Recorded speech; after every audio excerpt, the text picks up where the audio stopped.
Hello दोस्तों, स्वागत है आप सभी का। और आप सभी की हिस्ट्री की क्लास चल रही थी जिसमें आपका मैंने वेदांग, अगली क्लास जो आपकी हुई थी पिछली वाली, ठीक है, उसमें वेदांग कंप्लीट हो गए थे एंड वेद और उपवेद, ठीक है, ये सब आपके कंप्लीट हो गए थे। ठीक, जो आज की क्लास आपकी चलेगी वो उपनिषद की चलेगी। ठीक, क्लास थोड़ी सी छोटी रहेगी, उपनिषद एवं स्मृति साहित्य, ये दो टॉपिक रहेंगे। ठीक, उसी ब्राह्मण धर्म का है। ठीक है, तो इसमें क्या है आपका इतिहास। ओके, तो आपकी क्लास जो चलेगी वह उपनिषद से चलेगी आज। ठीक, और उपनिषद के बाद स्मृति साहित्य, फिर आपके पुरुषार्थ देखे जाएंगे। रामायण महाभारत आपका ऐतिहासिक काल समाप्त हो जाएगा। ऐतिहासिक काल का डायग्राम मैं बार बार बनाता हूँ, आज थोड़ा कम समय मिला है, ठीक है, जिससे क्या होगा कि मजाक मस्ती बाद में होगी। ठीक है, और आपका टॉपिक क्लियर कर देता हूँ, थोड़ा सा मतलब कि कम समय मिला है। ठीक है, आज शायद 20 मिनट में ही क्लास आपकी समाप्त हो जाए, लेकिन आपको समझाऊंगा उसी तरीके से। ठीक है, उसमें कोई समस्या नहीं होगी। ठीक, उपनिषद आपके जो होते हैं वह कितने होते हैं, जिस प्रकार याजोनिसी कक्ष मैंने बताया था एक ट्रिक। ठीक है, इसमें कोई ट्रिक नहीं है, इसमें केवल आप ये याद रखिए कि 108 उपनिषद हैं। ठीक, जिसमें से 13 प्रमाणित हैं। 108 उपनिषद हैं जिसमें से 13 प्रमाणित हैं। ठीक है, उपनिषद में एक बात और याद रखिए, जो उपनिषद हैं, ठीक है, इसमें किसको महत्व दिया गया है ये पूछा जा सकता है आपको। ठीक, तो इसमें राजपूतों को महत्व दिया गया है, राजपूतों को महत्व दिया गया है। ठीक, तो अगर क्वेश्चन आता है कि उपनिषद में किसको महत्व दिया गया है, ठीक, तो वह दिया गया है राजपूतों को। ठीक, अब राजपूत आपको तो पता होंगे, क्योंकि आप राजपूत तो जानते हैं कौन कौन थे। ठीक, तो उसमें कोई आपको दिक्कत नहीं। तो उपनिषद आपके कितने हैं? 108, 13 जिसमें प्रमाणित हैं। ठीक, अब क्वेश्चन ये भी आ सकता है कि आपका जो पहला उपनिषद है वह कौन सा है, या सबसे, हाँ ये याद रखिए कि आपका जो सबसे पहला उपनिषद है वह कौन सा है। तो सबसे पहला जो आपका उपनिषद है वो बृहदरायण उपनिषद। ठीक, कौन सा है? बृहदरायण उपनिषद। बृहदरायण ये अदा कर लीजिए यहाँ पे। ठीक, बृहदरायण उपनिषद है। तो सबसे पहला आपका उपनिषद कौन सा है? बृहदरायण। अब उसके बाद आपका क्वेश्चन एक और पूछा जा सकता है। देखो 108 आपको नहीं पढ़ने हैं, 13 प्रमाणित है जिसमें से मोस्ट इंपॉर्टेंट जो है आपके वही पढ़ने हैं, इससे ज़्यादा आपको नहीं पढ़ना है। ठीक, तो आपका एक आता है मुंडकोपनिषद। मुंडकोपनिषद। ठीक, तो मुंडकोपनिषद क्या होता है आपका कि कुछ ना कुछ उपनिषदों में कुछ ना कुछ दिया जाता है। ठीक, तो अगर सबसे पहला बृहदरायण उपनिषद है, ठीक, और उसके बाद मैंने मुंडकोपनिषद लिख दिया है, तो इसका मतलब ये नहीं कि दूसरा आपका मुंडकोपनिषद है। मतलब मुंडकोपनिषद में उपनिषद वो लिखवाऊंगा जो आपके एग्जाम की दृष्टि से महत्वपूर्ण होंगे। ठीक, तो मुंडकोपनिषद में अगर पूछा जाएगा क्वेश्चन कि मुंडकोपनिषद में क्या चीज़ है, ठीक, तो इसमें सत्यमेव जयते,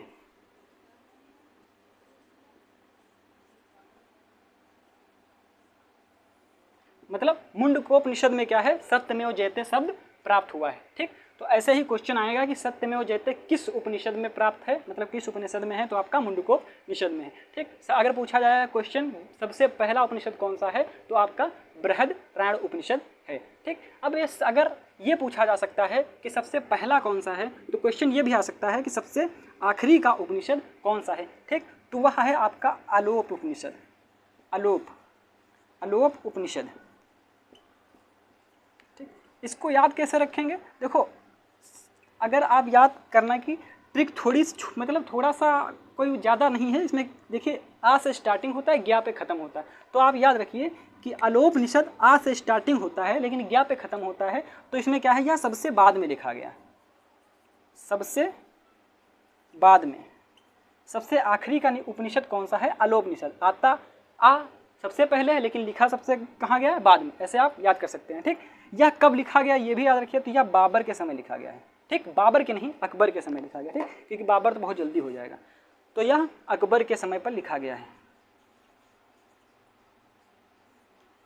ठीक, ये क्वेश्चन आपका आ सकता है कि आलोप उपनिषद जो है वह किसके समय लिखा गया है, तो अकबर के समय लिखा गया है, एवं यह सबसे बाद में लिखा गया कौन सा, आलोप उपनिषद।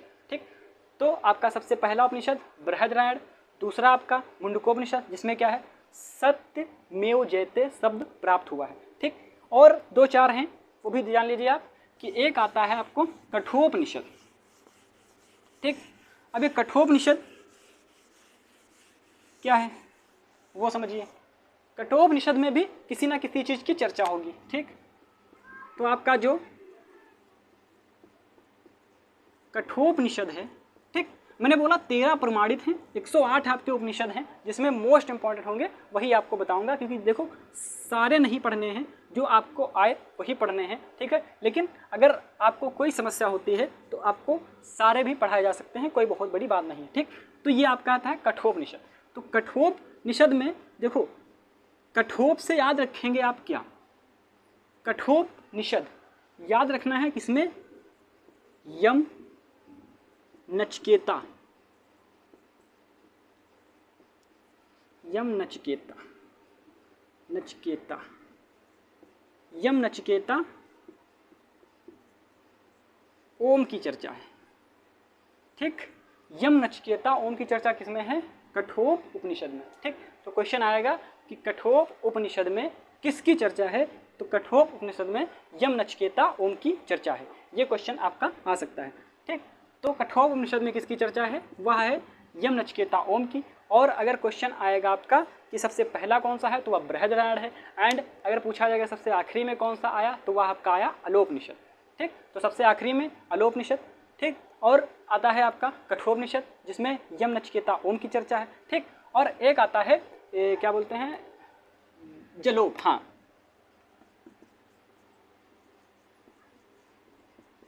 जलोपनिषद। ठीक, इसमें विष्णु, ब्रह्मा एवं महेश की चर्चा है,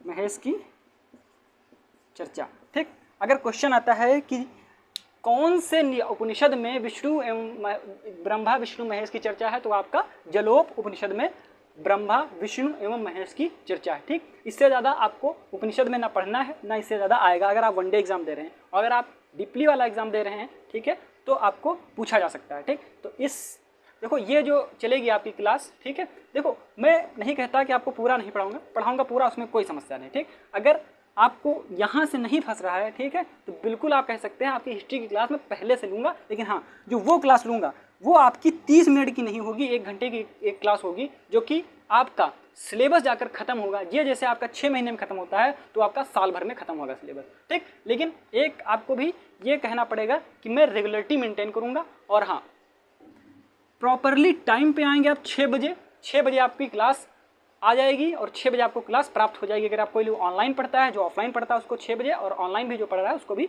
6 बजे, मतलब 6 बजे आपकी क्लास जो है आपको प्राप्त समय पर प्राप्त हो जाएगी। ठीक, तो इससे ज़्यादा आपका नहीं पूछेगा। अगर आप पीसीएस का भी एग्जाम दे रहे हैं, ठीक है, तो इसमें इससे ज़्यादा आपसे नहीं पूछा जा सकता। ठीक, उपनिषद में यही होता है। अब आपका आता है स्मृति साहित्य। ठीक, तो स्मृति साहित्य जो है आपका वह कितनी है, सबसे पहला तो ये आएगा।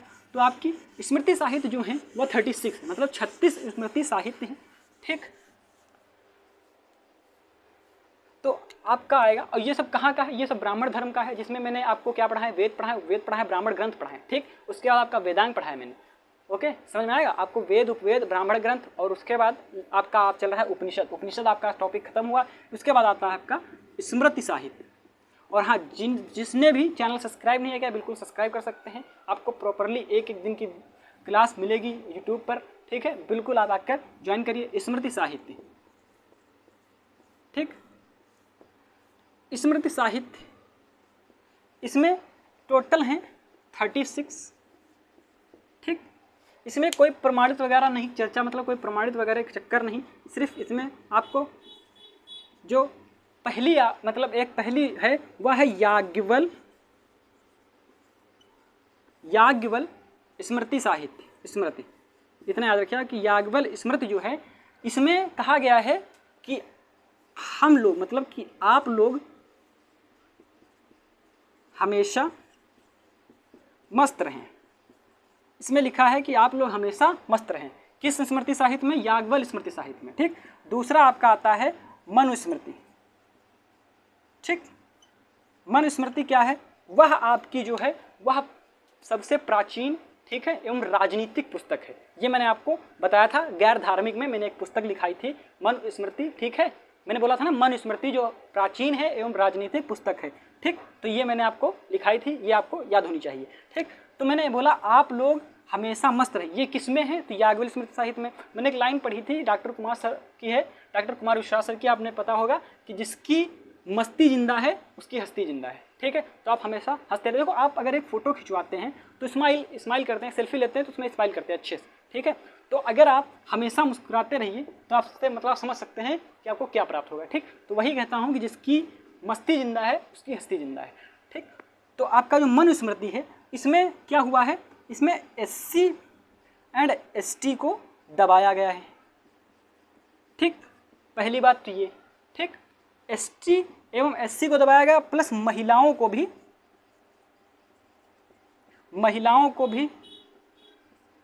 मतलब थोड़ा मतलब दबाया गया है। उस मतलब उठने नहीं देते थे, ये वाला मुझे दबाया गया है।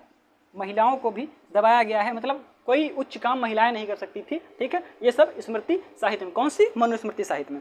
अब मनुस्मृति साहित्य में दो चीज़ें और हैं जिसमें आपको मनुस्मृति साहित्य में क्या क्या 2-4 और चीज़ें हैं वो आप पढ़िए, थोड़ा हटके भी हैं और मज़ा भी आएगा इनमें पढ़ने में। क्या है? ठीक, तो मनुस्मृति साहित्य में पहली चीज़ क्या है? आपकी ST SC को दबाया गया है एंड महिलाओं को उच्च काम करने से रोका गया, मतलब उन्हों की भी एक तरीके से मतलब कि दबाया ही गया है। ठीक, इसमें एक चीज़ और है कि इसमें क्या होता था, लड़का जो होता था, ठीक है, लड़का उसकी उम्र जो होती थी 25 होती थी। ठीक, एंड लड़की की जो उम्र होती थी, लड़की की होती थी 12। ठीक, और शादी करवा देते थे। ये चीज़ मनुस्मृति में है। ठीक, एंड 8 प्रकार के जो हैं विवाह थे, 8 प्रकार के विवाह थे। एंड तीसरा जो आपका है, ठीक, इसमें 16 संस्कार भी, 16 संस्कार की चर्चा है। ठीक, एंड इसमें क्या हुआ है एक चीज और कि इसमें 3 प्रकार के ऋण हैं। 3 प्रकार के ऋण कौन कौन से हैं? पहला आपका देव ऋण, ठीक, और दूसरा आपका पितृ ऋण, पितृ ऋण, देव ऋण, ये क्या होते हैं अभी आपको समझाऊंगा अच्छे से। ठीक, और तीसरा आपका होता है ऋषि ऋण। ऋषि आपका जो होता है मतलब गुरुदेव वगैरह। ठीक, तो पहले क्या है, लड़का की उम्र 25 एवं लड़की की उम्र 12 होती थी और उनकी शादी हो जाती थी। ये किसमें? मनुस्मृति में। ठीक, और 8 प्रकार की विवाह, जैसे बाल विवाह हो गया, सती, और उसके बाद कोई पति मर जाता उसके बाद उसका विवाह, बाल विधवा विवाह, ये सारे विवाह जो हैं इसमें हो जाते थे। 8 प्रकार की विवाह इसी तरह से हुए। ठीक, और एक 16 संस्कार, पहला मैंने गर्भधारण संस्कार बताया था, लास्ट का आपने बताया था अंतिम संस्कार। ठीक, उसके बाद जो बच्चा जब मतलब कि उसमें होता, मतलब देखो 16 संस्कार हैं टोटल। ठीक, वो आपको अभी नहीं पढ़ने वाला, मैंने बोला है कि जब मैं आपको 16 संस्कार पढ़ाऊंगा या तो आप कहिए तो कल 16 संस्कार की क्लास हो जाती है। 8 प्रकार के जो विवाह हैं उनके बारे में थोड़ा सी चर्चा होगी अच्छे से। ठीक, और ST SC को दबाया गया इसमें मनुस्मृति में। एंड इसमें क्या हुआ है, महिलाओं को भी दबाया गया, मतलब उच्च कार्य करने से इनको रोका गया। ठीक, और इसमें ऋण क्या होते हैं? देव ऋण, जैसे आपको देवों ने, ठीक है, यहाँ भेजा धरती पे तो आप काम करिए, प्रकृति को नाश ना करिए, अच्छे से रहिए। ठीक है, प्रकृति से पंगा लेंगे तो आप समझ सकते हैं कोरोना काल में क्या हुआ है। ठीक, सबको समझ में आ गया कि नमस्ते करना, हाथ नहीं मिलाना है। ठीक, ये समझ सकते हैं आप। उसके बाद आता है पितृ ऋण, तो आपने पिता, अगर आपके जो पिता हैं अगर आपको जन्म देते हैं तो आप कुछ करिए उनके लिए, क्योंकि ठीक, और हम अगर आप नहीं कुछ कर पा रहे हैं तो कुछ सोचिए, क्योंकि आप अभी कुछ नहीं कर पा रहे हैं तो आगे भी कुछ नहीं कर पाएंगे, मेरा वादा है। ठीक, तो सोचिए, टाइम नष्ट कर रहे हैं तो आप याद रखना कि टाइम नहीं नष्ट कर रहे हैं, आप उस अमृत से हाथ धुल रहे हैं जिस अमृत को सिर्फ एक बार मिलता है, बार बार नहीं मिलता। ठीक, ऋषि ऋण होता है आपके गुरुओं, जैसे कि मैं आपको पढ़ा रहा हूँ, आप मुझे गुरु समझ सकते हैं, भैया बोल सकते हैं, कुछ भी बोल सकते हैं, एनी अदर आपको। ठीक, तो आप ऋषि मतलब कि आप गुरुओं का ऋण भी चुकाइए, आप कुछ बनिए तो उनको भी प्राउड फील हो, भैया मेरा पढ़ाया हुआ इंसान वो वहाँ से वहाँ गया। ठीक, तो ये होता है आपका देव ऋण, पितृ ऋण एवं ऋषि ऋण। ठीक, कल एक मैंने बात नोटिस की, कल मैंने एक लाइन बोल दी थी, ठीक, जिसमें मैंने कुछ बोला था। तो एक लड़के ने कमेंट किया कि सर शायद आपको राखी बंध गई है। उसने कहा कि सर आपको शायद राखी बंध गई है, इसीलिए आप बोल रहे हैं कि जो नसीब से बच गया है वो कर लीजिए। मतलब उस वक्त मैंने 2 लाइनें बोली थी, ठीक। तो आप जाके पीछे वाली वीडियो देखेंगे तो आपको मिल जाएंगी, ठीक। जो आपकी क्लास हुई है पिछली इससे, ठीक है। तो अब जाएंगे तो भैया उससे यही कहना चाहूँगा मैं कि चांद के निकलने से सितारे फीके पड़ गए और हमें प्यास वहाँ लगी जहाँ समंदर सूखे पड़ गए, ठीक है। तो आपकी जो क्लास है ये यहीं पे समाप्त होगी आज, ठीक है। मैंने बोला शायद 10 मिनट भी हुए हैं या 20 मिनट हुए हैं, ठीक। इससे ज़्यादा थोड़ा सा मतलब कि मुझे एक काम या समझ सकते हैं या समझ सकते हैं कि कोई समस्या है, इसीलिए मुझे जाना पड़ेगा, ठीक है। तो जितना मैंने समझाया है आप जाके मतलब दोबारा आप देख सकते हैं यूट्यूब पे, वीडियो अभी पड़ जाएगी, ठीक है, 6 बजे। और बाकी आपकी क्लास जो चल रही है मेंटेन वो चलती रहेगी, ठीक। तो पहले मैं थोड़ा सा रिवाइज करवा दूं, उपनिषद कितने होंगे। उपनिषद आपके 108 होंगे, 13 प्रमाणित होंगे। पहला होगा आपका कौन सा, पहला होगा ब्रज रामायण से, ठीक। सबसे लास्ट में होगा आपका कौन सा, सबसे लास्ट अलोप से स्टार्ट होगा, तो अलोप सबसे लास्ट में हो जाएगा। स्टार्ट आ से होता है लेकिन होता है सबसे लास्ट में है। मुंडकोपनिषद में क्या है, सत्यमेव जयते हैं, ठीक है। उसके बाद आता है कठोपनिषद, यम नचिकेता ओम की चर्चा है। जलोपनिषद में ब्रह्मा विष्णु महेश की चर्चा है, ठीक। और उसके बाद आपका स्मृति साहित्य जिसमें 36 स्मृति साहित्य हैं। याज्ञवल्क्य स्मृति साहित्य क्या होता है, इसमें क्या होता है कि मस्त रहिए, जिसकी मस्ती जिंदा है उसकी हस्ती जिंदा है। एंड उसके बाद मनुस्मृति, मनुस्मृति में 2-4 चीज़ें, 5, 6, 7, 8 चीज़ें हैं जो जी बताई गई हैं, वो सारी लिखी हैं आपके सामने। वो मैं बोल भी देता हूँ एक बार कि पहला था कि ST/SC को दबाया गया, महिलाओं को उच्च काम करने से रोका गया। दूसरा आपका आता है कि 25 साल का लड़का एवं 12 साल की लड़की से विवाह हो जाता था पहले। 8 प्रकार की विवाहों की चर्चा है, जैसे सती प्रथा विवाह, सती मतलब कि सती का विवाह, जैसे उसका बाल विधवा विवाह हो गया, बाल विवाह हो गया, ठीक है। और मतलब बहुत सारे ऐसे होते थे। 16 संस्कार, जैसे पहला संस्कार आपका जन्म धारण संस्कार, दूसरा आपका अंतिम संस्कार, मतलब लास्ट वाला सबसे अंतिम संस्कार। इसके बीच और आते हैं 14 संस्कार, वो आपके अगर चाहेंगे तो वीडियो एकदम अच्छे से बन जाएगी। बाकी ऐसे ही मैं 2-2 करके बताता रहूँगा तो कोई समस्या नहीं होगी। और आपका जो आता है कि हाँ, और इसमें तो बाकी कुछ है नहीं। हाँ, 3 प्रकार के मैंने ऋण बताए, पितृ ऋण, ऋषि ऋण एवं आपका बताया था मैंने देव ऋण, ठीक। तो ये ऋण की बारी भी चर्चा हो गई, ठीक। तो आपकी क्लास जो है यहीं पे समाप्त होगी, लेकिन हाँ क्लास जो रहेगी वो धमाकेदार रहेगी हमेशा, क्योंकि मेरा वादा है यार। जय हिंद।